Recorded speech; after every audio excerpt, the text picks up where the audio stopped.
Hello everyone. I hope you all are fine. And my today's cue card is describe an exciting book that you enjoy reading. एक exciting book को explain करना है जिसको read करना आप enjoy करते हो. And the bullet points are when you read it. कब आपने वो book पढ़ी? What kind of book it is? किस तरह की ये book है? What is about? किस चीज़ के बारे में है? And explain why you think it is exciting. और explain करो क्यों आपको ये book exciting लगती है. So the sample answer is I am not a bookworm. मैं बुकवॉर्म नहीं हूँ. So apart from my academic book, इसलिए मेरी अकेडमिक बुक्स के अलावा I usually don't like to read the another books. मैं ज़्यादा पसंद नहीं करता हूँ दूसरी बुक्स को पढ़ना. But 2 years ago on the recommendation of my bosom friend I read a book named the power of positive thinking.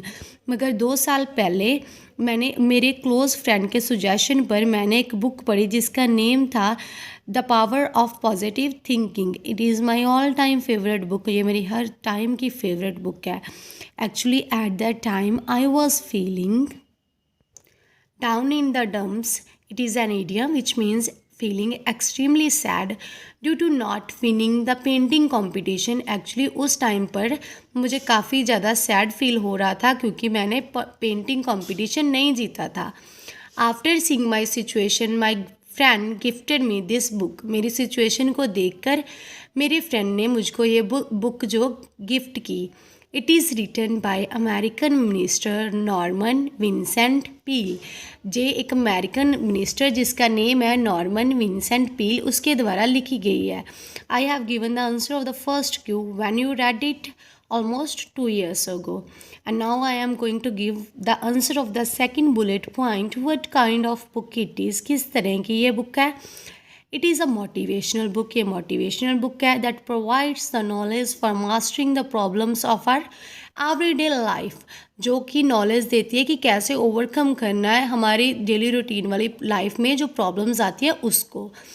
This book helps everyone around the world to achieve fulfillment and satisfaction in their lives through the writer's powerful message of faith and inspiration.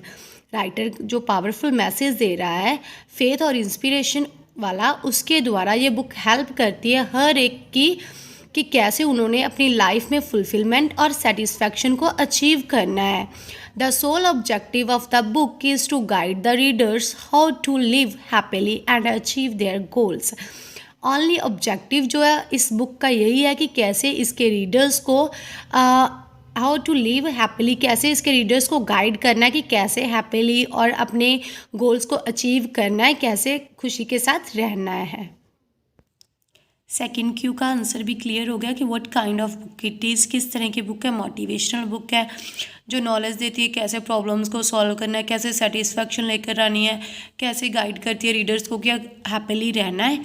And now I am going to give the answer of the third Q. What is about, किस चीज़ के बारे में है book? This book is about the positivity. Positivity के बारे में है that we should always try to ignore the hardships tragedies and handle every situation with positive mental attitude.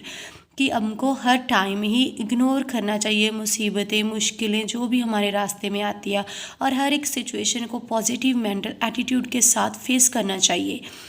There are 10 chapters in this book and each chapter covers a new topic such as believe in yourself, how to create your own happiness, expect the best and get it, I don't believe in defeat and how to break worry habit etc. इस book में 10 chapters हैं जो कि एक new chapter को cover करते हैं और हर एक न्यू टॉपिक जो है वो हमको डिफरेंट टाइप ऑफ थिंग्स के बारे में बताता है. Such as believe in yourself, अपने आप में बिलीव रखो, कैसे हैप्पीनेस को क्रिएट करना है, कैसे बेस्ट थिंग को कोई एक्सपेक्ट करो और उसको प्राप्त करो, कि मैं हार में बिलीव नहीं करता. And how to break worry habit, किस तरह से वरी हैबिट को तोड़ना है. And the last Q, why you think this book is exciting. I find this thrilling because it changed my view point about my life. मुझे ये book exciting और thrilling लगती है क्योंकि इसने मेरा व्यू पॉइंट ही चेंज कर दिया मेरी लाइफ के प्रति. When I read this book first time I was feeling blue. It is an idiom which means sad. जब मैंने इस बुक को फर्स्ट टाइम पढ़ा उस टाइम पर मैं बहुत ज़्यादा सैड थी But this book changed my mood and made me realize that the person who do efforts in life never face failure. तो इस बुक ने मेरा मूड चेंज किया, मुझको ये रियलाइज़ करवाया कि अगर हम एफर्ट करते हैं तो हमको कभी भी फेलियर को फेस नहीं करना पड़ता. So we should try our best, इसीलिए हमको अपना बेस्ट देना चाहिए.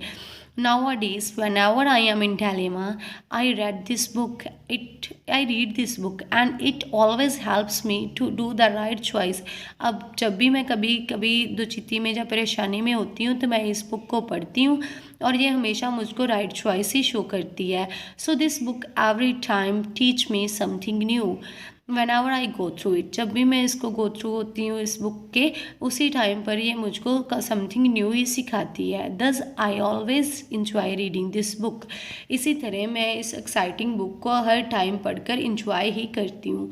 सो our sample answer is complete now. I hope you like my video, and if so, then please like, share and subscribe my channel. Thank you.